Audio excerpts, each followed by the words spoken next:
This story is brought to your ears by all our fantastic supporters on Patreon. To get in the action yourself with bloopers, extras, and the occasional early story, join us at patreon.com/voiceofallmtg. We'd like to thank our newest patrons, Addie DC and Pyrolos, for already donating.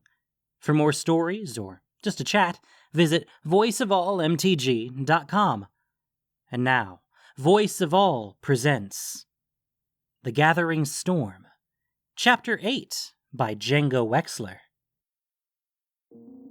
Not quite 12 hours later, Raoul stepped off the deck of a very different skyship onto the dock jutting out from what they now called the Beacon Tower.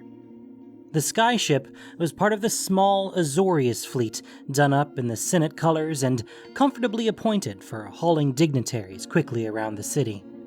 The crew had worked the ropes with quiet efficiency, and a formation of thopters had flown escort as the vessel ascended, watching with unblinking camera eyes. Raoul frowned at the machines, which hovered overhead as he strode down the gangplank. Here in Azorius territory, they were as thick as flies on a corpse, and he doubted anyone came or went without their knowledge.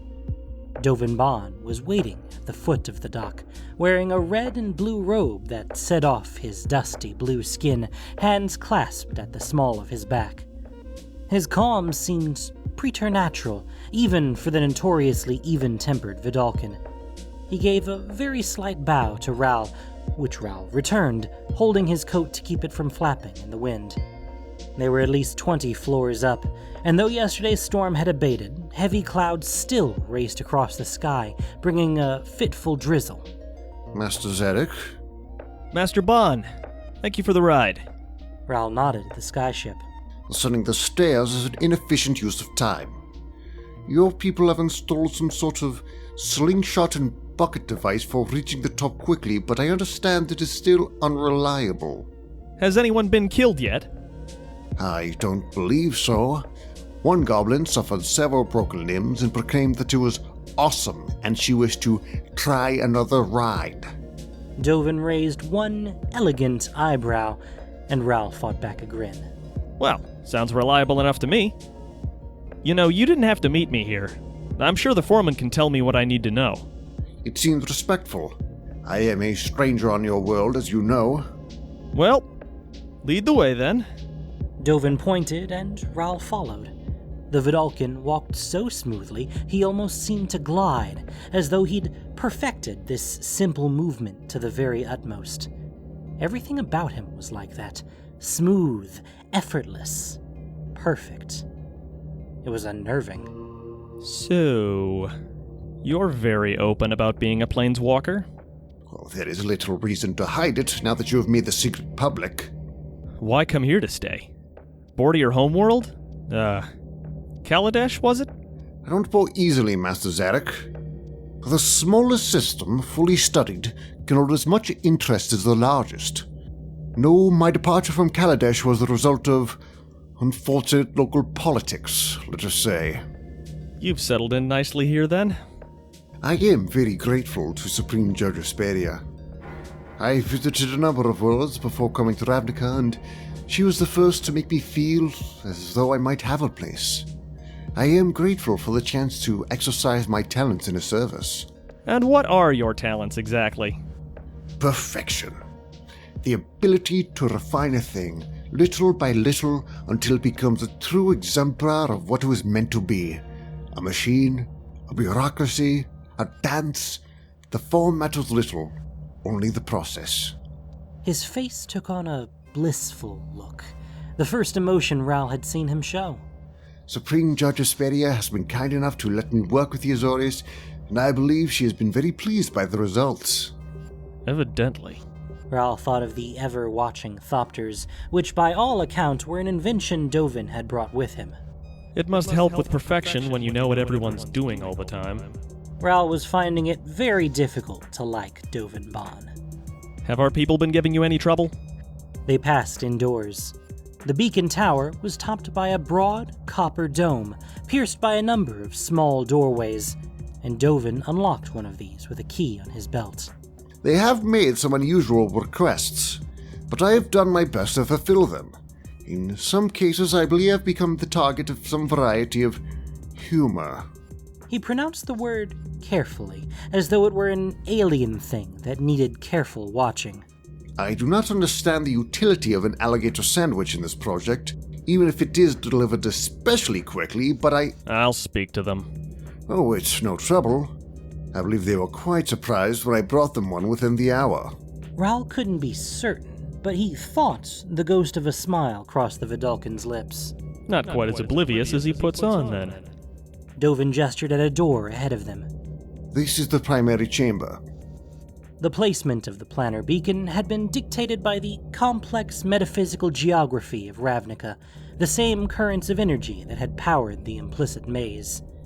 There had only been a few places that were suitable, according to the plans Niv Mizzet had provided, and only this one, an Azorius outpost and skyship dock, had a ready-built tower of the requisite height. Hesperia had consented to an Izzet crew moving in and taking over the top floors of the tower, constructing the great machine to the Firemind specifications. Building the beacon had been part of Raoul's assigned tasks, but he'd left it to subordinates for too long, busy as he'd been coordinating the Guild Summit. For now, though, that task seemed well in hand. The raid on the Orzhov Cathedral had been a success.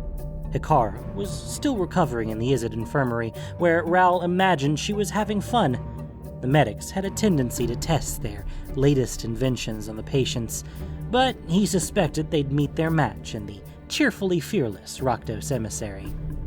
Vraska had returned to her underground empire to prepare for the summit, and while they hadn't heard from Kaya herself, Teysa had sent messengers to Hesperia indicating that the Orzhov would attend the summit after all. The Sphinx was busy coordinating the myriad diplomatic details, but it really looked as though the meeting was going to happen. Which doesn't mean it'll be a success. Getting the guilds to agree on anything was hard enough, without even taking into account the possibility that some of them had been infiltrated by Bolus's agents. Lazav was still a likely candidate for that, in spite of his protests, and Lavinia didn't trust Vraska in spite of her performance at the cathedral. Raoul, oddly, found himself warming to the Gorgon. In any event, Niv Mizzet still demanded a backup plan, and so construction of the beacon was proceeding apace. The space inside the copper dome was thick with wires, Mizium coils, and huge resonator crystals spaced at regular intervals. A smaller, inner dome enclosed an area the size of a large room with a single, heavily shielded door leading inside. This was what Dovin now opened, leading the way into the heart of the machine. When you assigned a task to the chemisters of the Izzet, you usually only had the vaguest idea what you were actually going to get. In this case, Raoul was pleased to see that they'd stuck fairly close to Niv Mizzet's design, with only a few decorative touches added on. The center of the beacon was a single metal stool, with a half-circle of steel control board curved around it, covered with an array of switches, buttons, and dials. A series of ivory keys, like a section of a piano keyboard, occupied the center. Wires curved away, up to the ceiling and out to the machinery between the domes. Several humans, a goblin, and a Viashino drew themselves up in front of the control board, bowing as Raoul approached. Dovin looked on impassively. Master Zarek. Chief Chemister Verivort, sir. Glad you could come to visit. Good timing, actually. Thank you, Chief Chemister. Why? It's time to set the final security lockout, sir. We thought that you should choose the sequence, for safety's sake. Raoul glanced at Dovin, who had a questioning look. Activating the beacon is potentially very dangerous, so there's kind of a key, a sequence that only Niv Mizzet and I will know, just in case. Very wise. So, you finished the inner works? Yes, sir. All that's left is calibrating the resonators and modulating the primary power couplings. Give it a few more days and we'll be ready to go.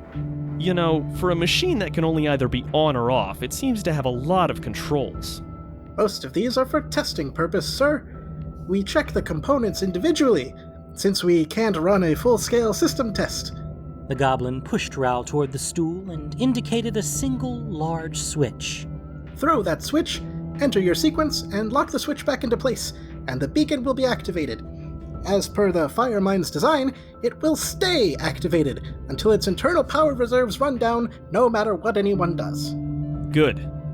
Veryvort seemed dubious, but Raoul understood. If we have to turn on the beacon, we may have already failed. I don't want to leave Bolus a way of shutting it off. The security sequence? Ah, yes. The goblin ran around the rear of the board and punched some buttons, and the piano-like keyboard lit up. Go ahead. 7 keys in any order. Please don't forget, or I'll have to tear this thing apart to get at the override. Yeah, I got it. He glanced over his shoulder, but Dovin was standing a respectful distance to the rear. Raoul bent over the keyboard and entered a sequence, a bit of piano doggerel Elias had written for him long ago. The light brightened, then went out. It occurs to me that the system is a bit fragile. What if you were to be incapacitated? Would it not be better to have a few individuals with knowledge of the code? I'll tell Niv Mizzet. If anyone gets to him, I think we have bigger problems. Ah, yes. I do hope I have the opportunity to speak to your Firemind at some point. I'm sure I would find the experience fascinating. I'm sure you would. Okay, the backup plan is on track. Let's try to make sure we don't need it. Dovin gave another slight bow. Supreme Judge Asperia is hard at work. She will bring the guilds together. Depend on it. I certainly hope so. For some reason, Raoul saw Garrow's face speaking Bolus's words and shook his head.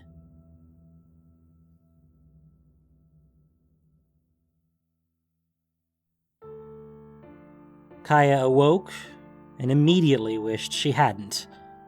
Everything seemed to hurt, from pain in her chest when she breathed too deep to an egg-sized lump on the back of her head. Remind me not to get punched by any more giants. More worrying, though, was the feeling of being bound, as though something had grabbed her on the metaphysical level and refused to let go. Those damn ghosts did something to me. A curse, maybe? She'd heard of death curses, but not undeath curses. I suppose anything's possible.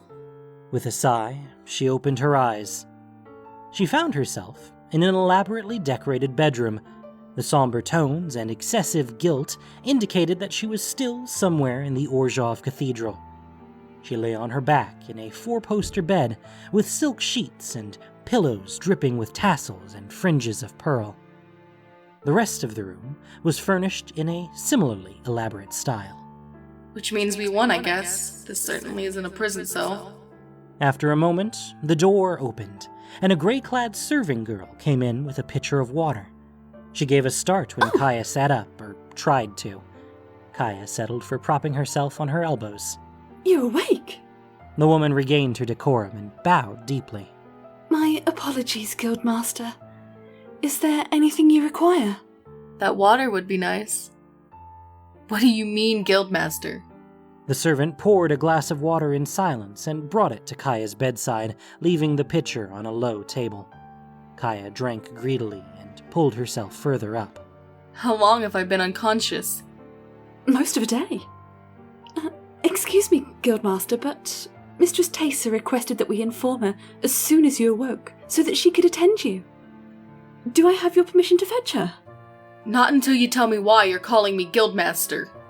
Mistress Taysa will explain everything. Kaya sighed and waved her away. She drank more of the water, stretching her arms and testing her range of motion, wincing when her chest twinged. After a few minutes, the door opened again, and Taysa came in. She was dressed in her full guild regalia, black hair blending into an unrelieved black uniform, and cut quite a figure. Kaya, how do you feel? Hurt and a little confused. What's going on? We won. Taysa pulled a gilded chair across the room and sat beside Kaya's bedside. The Ghost Council is no more, and the high officials of the guild have accepted the fait accompli. I figured, since I'm in here and not rotting on a spike somewhere. So why are your servants calling me Guildmaster? You are supposed to be the heir, aren't you? Taysa pursed her lips and looked over her shoulder to make certain the door was firmly closed. She leaned closer. There have been, complications. I gathered. What kind of complications? Well, the Guild is party to a great many contracts which are given force by our law mages. I believed, or most of the Guild officials believed, that most of those contracts were held by the Guild as a legal entity, which means they would be unaffected by any changes in leadership. Unfortunately, it appears my grandfather held a great many agreements personally. Perhaps the majority. I'm not sure I'm following this. When you destroyed him, those agreements transferred to you. That's what knocked you out. You are now, effectively, the counterparty to most of the financial obligations routed through the Orzhov Bank, as well as the holder of much of the debt of the 10th District. To put it bluntly, you are the Orzhov, in every way that matters. The Guild had no choice but to acknowledge you as Guildmaster. What? You have got to be kidding. I assure you I'm not. Teysa's expression was grim. It took some effort on my part, believe me. Why?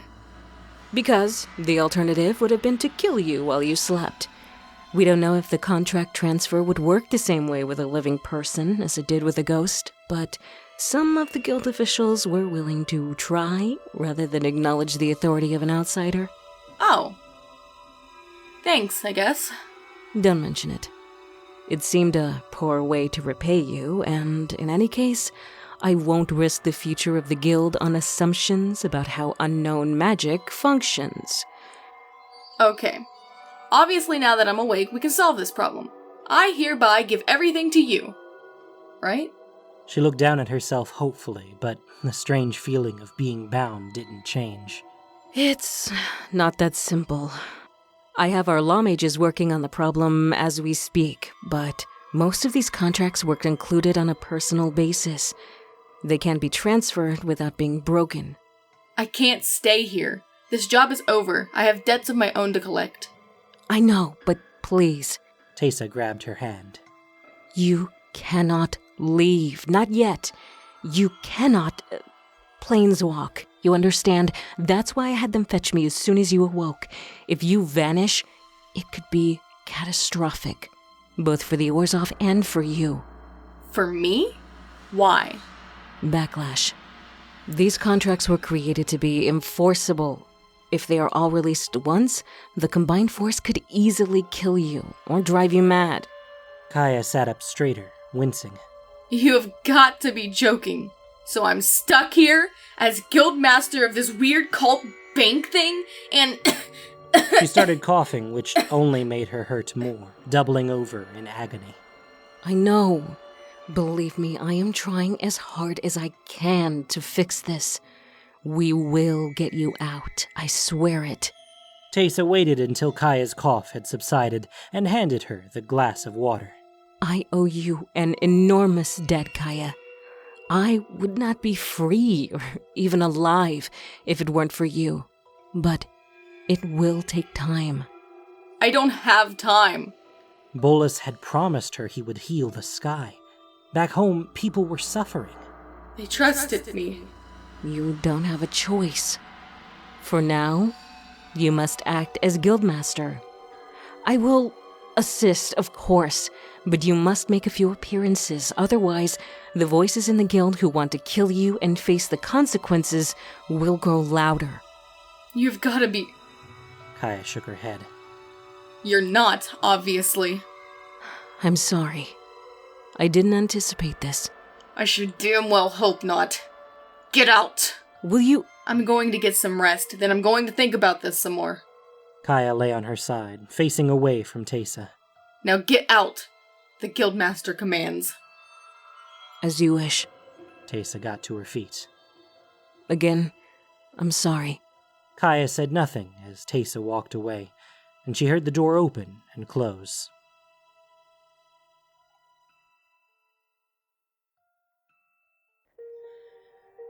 She did manage to sleep, a little. Kaya dreamed of a blue sky shot through with scintillating cracks, like a zigzagging rainbow, and a world that went a little madder every year. Several times she woke to the sound of servants entering, quietly going about their business. Apparently, guildmasters don't get privacy. Finally, she ached too badly to stay in bed. Kaya rolled over with a sigh and froze. An old man with a missing tooth and wild white hair, dressed in the gray robe of an Orzhov menial, sat in the chair Teysa had vacated, staring at her with his chin in his hands. Kaya felt a simultaneous urge to hide from his scrutiny and punch his remaining teeth out. Instead, she said, "Is there a problem?" No problem. I just wanted to congratulate you on your ascent to Guildmaster. I'm so glad you'll be staying a little longer on Ravnica." What? Kaya sat up, her hand automatically going for a dagger that wasn't there. Where did they put those anyway? Who are you? Just a poor debtor, come to check on the terms of his bargain. The old man smiled, a shark-like grin that seemed wrong in his wizened face. There was something about his voice, too, that seemed familiar. Kaya's breath caught in her throat. Bolas? In a manner of speaking. Only a poor messenger, in truth, but enough to be getting on with. You bastard! You knew this would happen, didn't you? You hired me to kill the Ghost Council for you, but you knew I'd get stuck here. I had my suspicions, let us say. Grandfather Carlo was never the trusting sort. The old man, Bolas's vessel, gave a one-shouldered shrug. It does position us perfectly for the next part of your service. There is no next part, you snake. That wasn't part of the deal. Ah, but you now require additional services from me, do you not? Aid for your poor, broken home plane, as we originally agreed, but also extrication from your current predicament. You can get me out of here. Her voice was leaden. She knew the answer to the question. Law magic has been part of my repertoire for millennia. Bolas's soft purr of a voice sounded unnatural coming from the old man. I can shift your burden, yes, but first, you must do something for me. What do you want? There is to be a conference, one that you will attend as the Orzhov representative.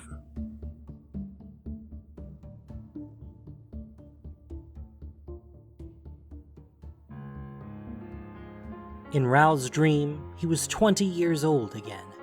Elias!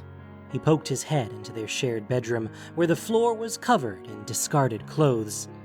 It was empty, as was the study, where Elias's writing desk was surrounded by increasingly precarious stacks of books. Down here.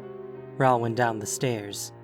They'd lived in the townhouse, a newly renovated 3-story extravagance in the very heart of Toverna, for nearly a year now, and it still seemed much too large to him.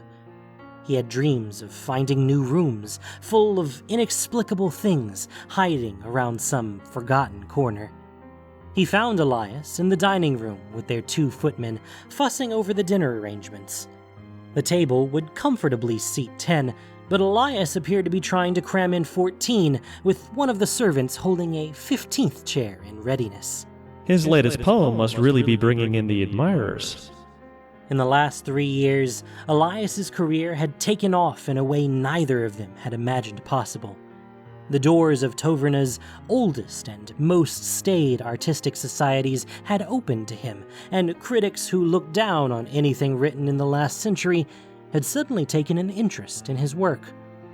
Elias wrote furiously, words practically dripping from his pen, and he was now acknowledged as the leading light of the fashionable set. He dined with oligarchs, and his own dinners were attended by the elite. For Elias, it was all a mystery, the smile of some deity who had frowned on him his whole life. Only Raoul knew the truth. No divine providence was involved, only the hidden hand of Nicol Bolas, which seemed to reach into every level of society with an effortless ease. It can't all be Bolas. he only opened the door. If Elias didn't have his own talent, surely he couldn't have gotten anywhere. But in his darker moments, he sometimes wondered. The money coming in from Elias's writing, along with Raoul's own work, allowed them to live as befit their new status. Raoul had expected to encounter trouble with their aristocratic neighbors, but even there his patrons seemed to be smoothing the way. Everyone had simply taken it for granted that these two young men were to be accepted. It was everything Elias had ever wanted. Which means it's everything I've ever wanted. And if there was a cost, then Elias would never know. Elias rushed over and gave him a quick kiss. Raoul, this is driving me mad. Tell me, would you rather sit next to Lord Villiers or the nice young woman from the sculpture studio? Neither, I'm afraid. He gave Elias a moment to take in his rough clothes and long leather coat. The expression on his lover's face tugged at his heart. You're going out? You know I have to. But last night you told me... I know. I just got word an hour ago that they need me again. I need you. When was the last time you came to one of my dinners? I can't remember. But you know I just embarrassed myself anyway. He reached for Elias's arm. If I had to choose, I'd rather spend time with you alone. Don't. Elias jerked away. Sorry. I'll talk to the boss. Ask him if I can take a month off. Would that help? Elias's lip quirked slightly. It might. You'll come to my parties? Every night. Well, maybe not every night. Elias sighed and gave Raoul another quick kiss. All right, stay safe. Always.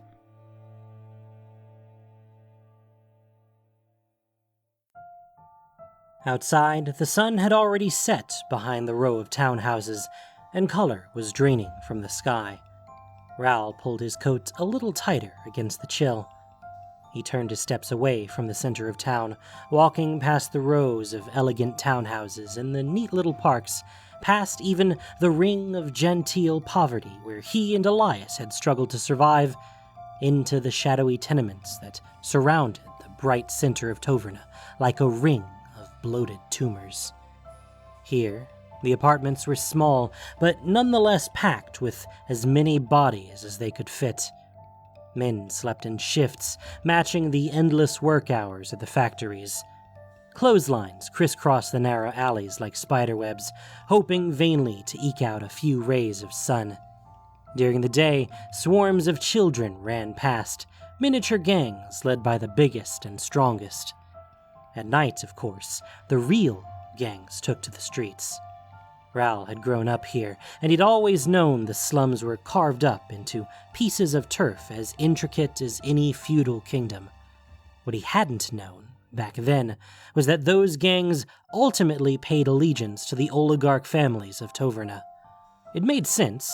It was just another type of business, another investment, and the people involved were often the same workers who toiled in the noble-owned factories. Raoul still had no idea whether Bolus was a nobleman himself or simply worked for one. He'd never seen him in public, and no one else seemed to know him. But his reach was vast.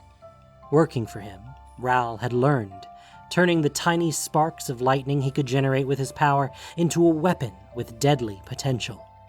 He directed that weapon, as Bolus demanded, mostly against the thugs who worked for the other noble houses. That was where Raoul felt truly happy, working against the interests of people like the Count and bloodying the noses of anyone who tried to stop him. He hoped that someday he'd run into Gunther again and show him what the Rain Mage had made of himself. Even the thought made small crackles of static crawl over his hands. Some nights, though, the work was different, like tonight. It's all for Elias' sake, anyway. Raoul rounded the corner and found the building he wanted. It was a big hive of tiny apartments, hundreds of people living cheek by jowl. An old man with only one leg sat on the stoop and stared roomily at Raoul as he entered. Elias didn't know what Raoul did, not exactly. He knew Raoul had a job that took him out nights, doing important work for one of the noble families, but Raoul had worked hard to keep him from finding out that the work mostly involved hurting people. He doesn't need to know. While Elias brought in some money with his writing, he spent with a lavish hand, and without the salary Bolus paid him, the pair of them would be right back in the gutter, no matter how many fancy friends Acclaim had bought them. He's the one with talent. I'll do what needs to be done, as long as he's happy. He climbed up the steps to the 3rd floor, and then walked down a grubby corridor, peering closely at the number plates. When he found the one he wanted, he tried the knob. Locked. He glanced up and down, but no one was watching. Ral had grown up in a place like this, and knew that everyone learned to mind their own business. He carefully channeled power into the lock until the cheap metal heated up enough that it bent easily when he pressed it inward. The door opened with a slight creak, and he stepped inside. This was a large apartment by the standards of the slums. It had 2 rooms, one for eating and one for sleeping. The former was mostly occupied by a table and a couple of chairs, and Ral found a young woman in dusty gray sitting in one corner, working with a pair of knitting needles. Ral knew all about that, too. In the slums, the wage the factory paid was just enough to buy food and keep a roof over your head. If you wanted anything else, clothes, medicine, books, you either made it yourself, or you used your off hours to work at a craft you could sell or trade. All the women in his mother's building had knitted or sewn or hand-copied documents for scholars too cheap to set type. The woman was so absorbed in her work that she didn't look up until Ral cleared his throat. Her face was as haggard and gray as the rest of her, and she gave a little gasp at the sight of him. Anne Hanover? She looked like she was on the point of denying it. Yes, I suppose. Who are you? I work for Master Venati. He asked me to come by and check on your payment for this month. This was the part Ral hated, the slowly dawning realization in their eyes. The smarter ones got it at once, and this woman was one of the smarter ones. He was glad for that. He didn't have to explain what came next, that Master Venati expected prompt payments on his debts, and that when Master Venati was unhappy, people got hurt. They all made their choice. Even at his poorest, he'd known better than to get involved with loan sharks. And if it wasn't me, it'd be somebody else. Some of his colleagues positively hoped their clients wouldn't pay. Better me than Big Sal. Or Knack the Ripper. I don't have it. I'd have paid if I did, I swear it. Master Venati is always happy to renegotiate your terms. Whenever I do that, he doubles my debt. Please, give me another month. She indicated her knitting. I'm working hard, I swear. I hardly sleep. But food and medicine are so expensive. This isn't the first time you've been late. Ral took a step forward, raising one crackling hand. Please. Leave her alone! Ral hadn't really intended to hurt the woman, or so he told himself later. Injured people couldn't earn the money to pay their debts, after all. Mostly the clients just needed scaring so that they had the proper motivation. But he kept himself ready, because sometimes they got violent. He wasn't taken totally by surprise when someone burst out of the bedroom doorway and came straight for him. He was surprised, though, to find that it was a 10-year-old boy. That made him hesitate just long enough for the boy to get inside his reach. Ral felt a sharp pain in his side and instinctively slammed his hand down to shove the child away. His power leapt out as soon as he touched the boy, crackling through him in a vicious arc that set his limbs jerking and hurled him into the wall. He collapsed, twitching as the woman screamed. Ral stared down at his side, where a short-bladed knife had been driven into the hilt. He wrenched it out and tossed it away, scattering blood. The woman had run to her son's side. Ral knelt beside her, bending over the child, feeling like he was in a dream. She screamed something at him, pounded her fists against his shoulder, but he ignored her. He put one hand over the boy's heart. It was pounding wildly but irregularly as current still coursed through his system. Ral closed his eyes and drew the electricity to himself, pulling whatever he could from the boy's small body. His shocks normally weren't fatal. He hadn't yet had to kill anyone in Bolus's service. But I don't usually hit kids either. Slowly, he felt the boy's heartbeat return to normal. The woman had left off hitting him and gone back to shaking her son, who suddenly coughed and breathed in with a ragged gasp. She picked him up, cradling him in her arms. Tell him I'll pay. I'll pay. Just don't hurt my boy. Raoul got to his feet in a daze. He pressed one hand against his side and felt blood dripping past his palm. He turned away without a word and staggered out into the hall.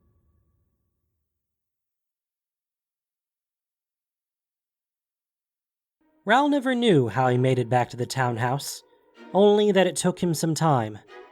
By the time he reached his own door, most of the lights on the street were out, and the carriages in front of the house were gone. Raoul's left hand was slick with blood. He fumbled with the latch for a moment before it clicked open, letting him stumble into the hall. This is bad. His thoughts came dully. At first, he'd thought the wound a minor one, but the bleeding wouldn't stop. Nicked an artery, maybe. He couldn't seem to get a decent breath. Elias. He didn't have the energy to shout. Elias. There was laughter from the sitting room, and then silence. Raoul took a step in that direction, and then another. Drops of blood spattered the carpet. He closed his eyes for a moment, and saw the boy's limbs jerk spastically, heard the woman's desperate pleading. I'll pay. As though he'd meant to do it. As though he'd hurt a child for Bolus. I'll pay! He reached the sitting room door, heard a giggle, and pushed it open. Elias stood against the wall beside a fireplace. Another man was with him. A tall, handsome man with well-coiffed white hair. For a confused moment, Raoul thought Elias was being attacked, couldn't understand what his eyes were telling him. They were kissing, fast and hungry. The other man had his hands under Elias's shirt, and Elias gave that soft little sigh that he only ever made for Raoul. Some sound must have escaped Raoul, because Elias jerked up straighter, pushing the other man away. Raoul! Raoul stood in the doorway, swaying. You were... It was all for you. I did everything for you. The woman pleaded. The boy's limbs jerked. I sold my soul for you. Elias shook his head, his eyes filling with tears. What was I supposed to do, Raoul? You're never even here, and I got lonely, and... His face screwed up into a rage. What's wrong with you? Are you drunk? I think he's hurt. Is that blood? Elias gasped, but Raoul was no longer listening. Something inside him had given way, some primal instinct to get away, as far away as he could manage.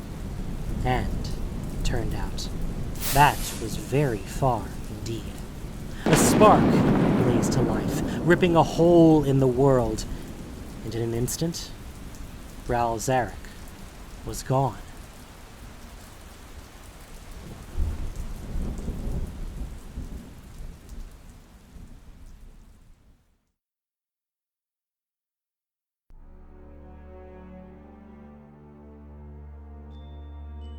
Thank you for listening to this production of Voice of All. As listener-supported entertainment, we rely on you not just for the voices of the characters, but also to keep us going and growing. If you enjoyed what you heard, please support us by rating and reviewing us on iTunes, or following us on Spotify, SoundCloud, YouTube, Stitcher, and Google Podcasts, or just plain sharing with your friends. You can also support us financially on Patreon for exclusive perks. The Gathering Storm was written by Django Wexler. The podcast was produced and edited by Gendo Keshi, with sound editing by Grace Noir. This week's story featured the voice talents of Mycroftian, Rhythm Bastard, Miles Miller, Nilani, DQJ, Melissa Sheldon, Regula, Isa Martell, Tsukino Kage, Nockshade, and Sidney Hinds III. Voice of All is unofficial fan content, permitted under the Wizards of the Coast fan content policy. Magic the Gathering is copyright Wizards of the Coast. Thanks so much for listening, and y'all have a great day.